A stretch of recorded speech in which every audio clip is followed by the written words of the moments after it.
बुल्ले शाह एक जगह अपने एक कलाम में लिखते हैं, कंजरी बनिया सड़ी इज्जत न घट दी, सानू नच के यार मनावन दे। उनका पीर थे इनायत शाह साहब, वो रूठ गए थे, तो उन्होंने फिर ये कलाम लिखा कि मैं नाचने वाला बनूंगा, मैं नाच नाच के अपने पीर को मनाऊंगा। थोड़ी सी इन डेप्थ रिसर्च और डेप्थ में जाके पढ़िए, लिख कौन रहा है, वेरी इंपॉर्टेंट, आप क्या पढ़ रहे हैं, वो लिख कौन रहा है और किस लिए लिखा जा रहा है, बहुत जरूरी। मैं दानिश अली हूँ और आप आवाज़ आवाज़ देख रहे हैं। आज हमारे साथ एक खास मेहमान जुड़ने वाले हैं। इनका नाम बदरुल निसा है। कश्मीर यूनिवर्सिटी में शोबाई अंग्रेज़ी में स्कॉलर है।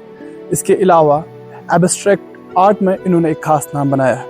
अब ये एब्स्ट्रैक्ट आर्ट क्या है ये बदरुल निसा हमें बताएगी, और ख़ास तौर पर जो सूफ़ी ज़िंदगी है इस पे इन्होंने एक खास रिसर्च की है। हम कोशिश करेंगे बदरुल निसा से बात करने की।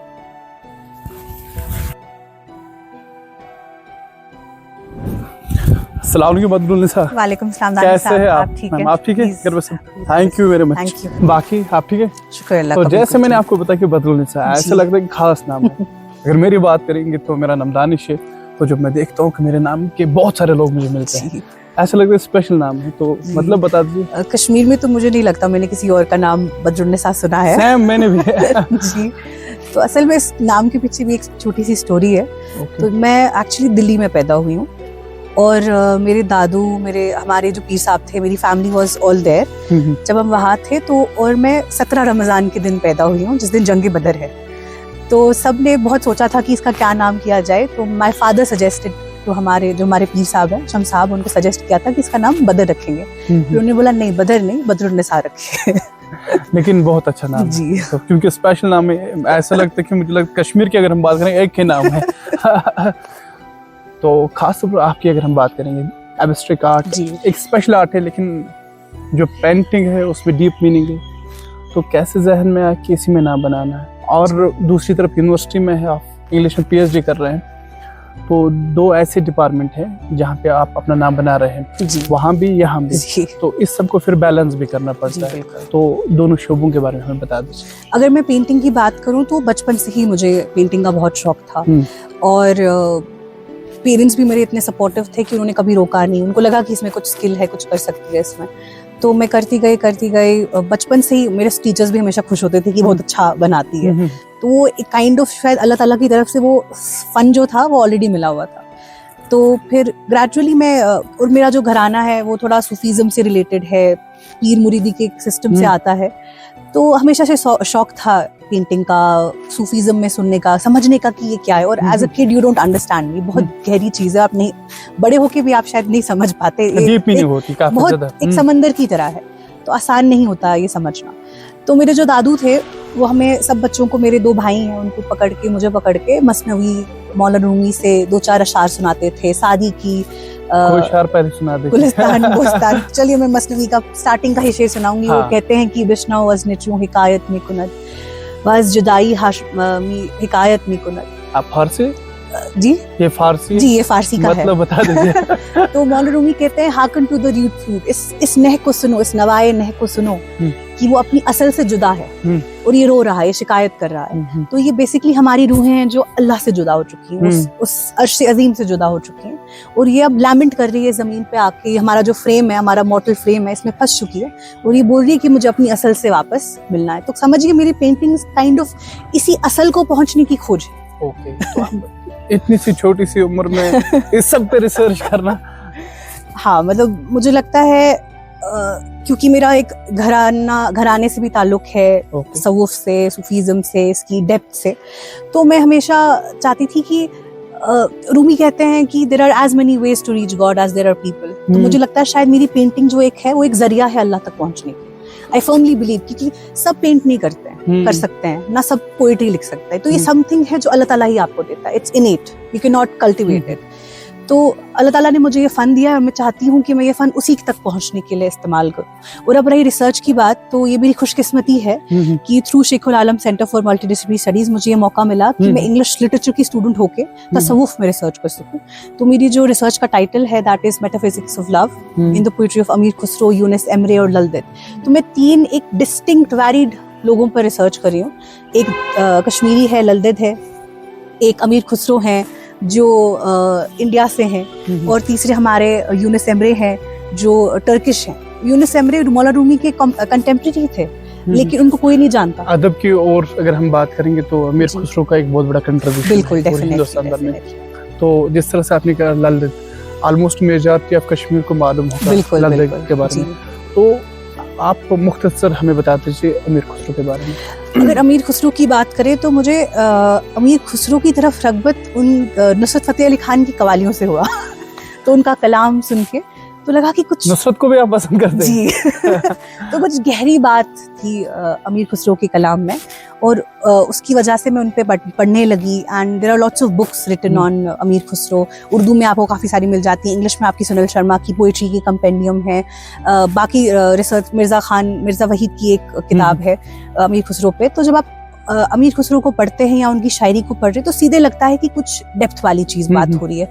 और उनके पर्सनालिटी इतनी अमेजिंग है। एक तो वो कोर्ट पोएट थे, वो उनके 9 पेट्रन रह चुके हैं। वो अलाउद्दीन खिलजी, तुगलक, इन सब के पेट्रन थे। उनके बारे में शायरी करते थे। नूह सिपर है, हश्त बिहिश्त है, लैला मजनून की भी उन्होंने उस पर लिखा हुआ है। और बहुत सारी किताबें उन्होंने इन प्रेज ऑफ उनके जो बानी हुआ करते थे, पेट्रन्स हुआ करते थे, उन पे लिखा है। बट उनका भी एक अलग एस्पेक्ट है। वो फनाफ शेख थे, वो निज़ामुद्दीन औलिया की तरफ काइंड ऑफ तबाह हो चुके थे। वो उनकी मोहब्बत में बहुत इन डेप्थ थे। तो उनकी वो पर्सनालिटी मुझे कभी कभी अपने में थोड़ी सी लगती है। मैं उन तक पहुंच नहीं सकती हूँ, बट मेरी भी 2 पर्सनालिटीज़ हैं। मैं एक रिसर्च स्कॉलर हूँ, मैं एक आर्टिस्ट हूँ। तो अमीर खुसरो की अगर बात की जाए, उनकी शायरी में जो डेप्थ पाई जाती है, जो इश्क हकीकी के बारे में बात की जाती है, और जो उन्होंने कंट्रीब्यूशन दिया है इंडियन लिटरेचर को, जहाँ पे वो सबकी हिंदी की बानी कहा जाता है। क्या कहते हैं कि सबकी हिंदी उनकी वजह से शुरू हुआ, ही स्टार्टेड इट। तो सबकी हिंदी में उन्होंने एक पर्शियन इंडो स्टाइल दिया आपको लिखने का। और फिर कवाली की बात करें तो सितार और तबला उन्होंने दिया। और जो कवाली का ट्रेडिशन आपके इंडियन सब कॉन्टिनेंट में मिलता है, वो अमीर खुसरो की वजह से है। और वो जो भी उनका कलाम था वो अपने शेख की तरफ था। या तो आप उनके कलाम में देखेंगे कि वो अपने शेख के प्रेज में बात करते हैं, निज़ामुद्दीन औलिया के बारे में बात करते हैं, या प्रॉफिट सल्लल्लाहु अलैहि वसल्लम की बात करते हैं, या डायरेक्टली अल्लाह ताला की तरफ बात करते हैं। बट उनको हम फनाफ शेख कहते हैं, क्योंकि वो निज़ामुद्दीन औलिया के लिए उनके लिए जो रग़बत थी, जो लव था, वो कहीं और देखने को नहीं मिलता है।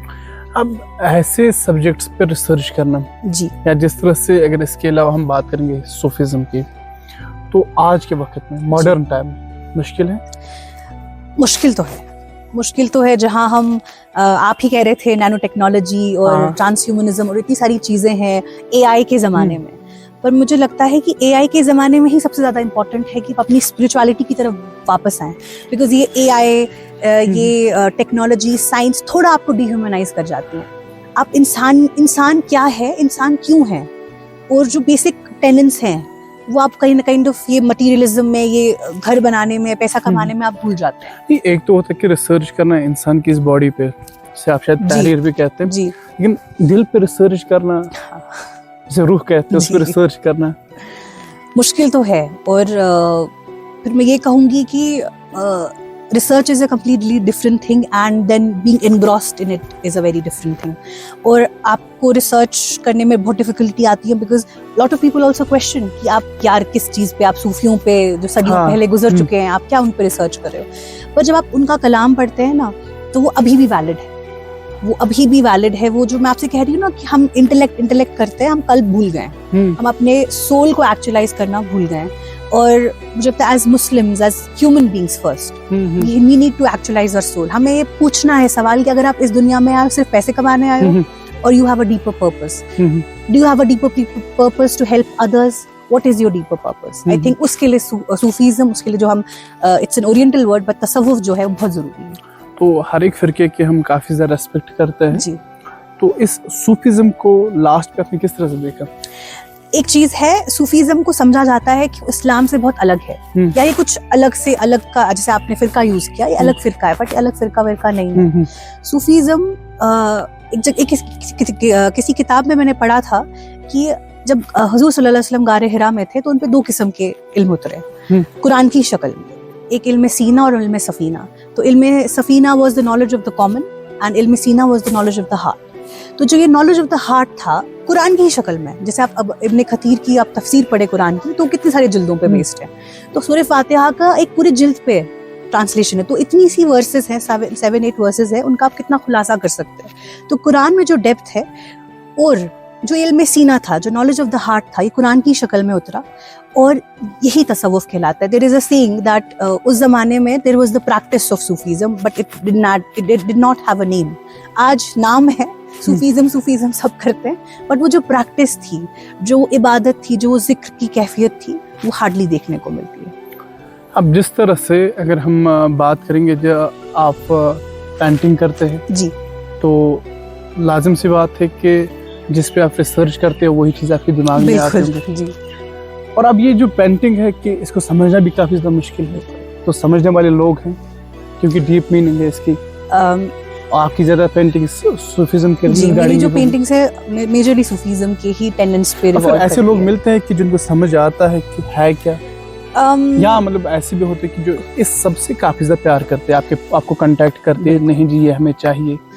हैं लोग बहुत कश्मीर में हैं, बट ज़्यादा नहीं आपको पेट्रन्स मिलेंगे सूफीज्म के लिए, स्पेशली आर्ट के लिए। Art in itself is a bit biased, फिर भी थोड़ा आप जाके थोड़ा वो पहचान आने लगी है लोगों की, ये पेंटिंग्स हैं, इनका कुछ वर्थ है। जब एक बंदा काम करने बैठता है, इसकी जो प्रैक्टिस होती है, आर्ट प्रैक्टिस, जब उस पर बैठता है कि how much effort it takes, how much time energy it takes, तो वो है। और फिर अगर सूफी पेंटिंग्स के बारे में कहा जाए तो मैं तो 8th क्लास से सूफीज्म पे पेंट कर रही हूँ। तो पहले मुझे सुनने को मिलता था कि मतलब ये तो कुछ इस्लाम से दूर है, ये है। मैंने कहा नहीं ये ऐसा कुछ नहीं है, क्योंकि मेरे कॉन्सेप्ट्स क्लियर है बिकॉज ऑफ माय ग्रैंडफादर। तो पेट्रन्स मुझे यहाँ भी मिलते हैं, बट उतने रिसेप्टर्स नहीं है मेरे आर्ट वर्क के। एंड हम एक चीज़ है कि मतलब my work is I paint it for myself. मैंने आपसे कहा कि मेरे लिए एक खोज है, मेरी एक प्रैक्टिस है, मेरे लिए एक इबादत जैसी है। सो अगर इसके लिए लोग खरीदते हैं नहीं खरीदते मुझे फर्क नहीं पड़ता। तो it's not monetary for me, but हाँ अच्छा जरूर लगता है कि कोई जब अप्रिशिएट करता है और खरीदता है मेरे काम को। सो कश्मीर में 1-2 लोग हैं जिन्होंने मेरा काम खरीदा होगा और बहुत अप्रिशिएट करते हैं, बट मेरे बायर्स मोस्टली बाहर से हैं। मेरी एक पेंटिंग है जो टर्की की अंकारा यूनिवर्सिटी की लाइब्रेरी में लगी है, वो भी एक एब्स्ट्रैक्ट आर्ट था, तो वहाँ से मुझे बहुत ज़्यादा प्यार आया। और मैं around when I was in 10th and 11th class, तो एक ऑस्ट्रेलियन आर्ट थेरेपिस्ट यहाँ आई थी डीना लॉरेंस के नाम से।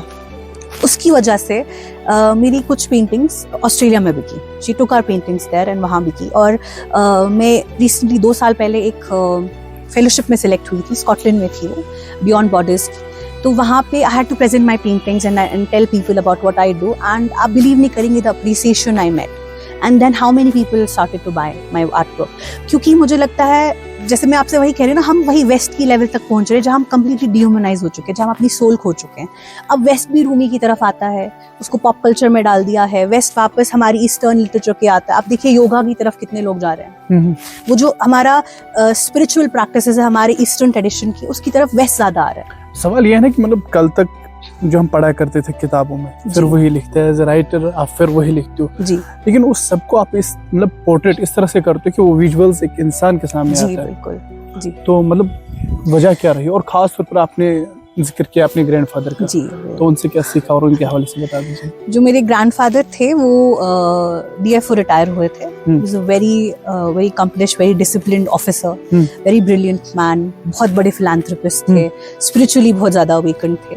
तो उनकी जो वो स्पिरिचुअल कनेक्शंस विद, उनकी वजह से मैं बहुत सारे लोगों से मिली जो स्पिरिचुअली अवेकन्ड थे।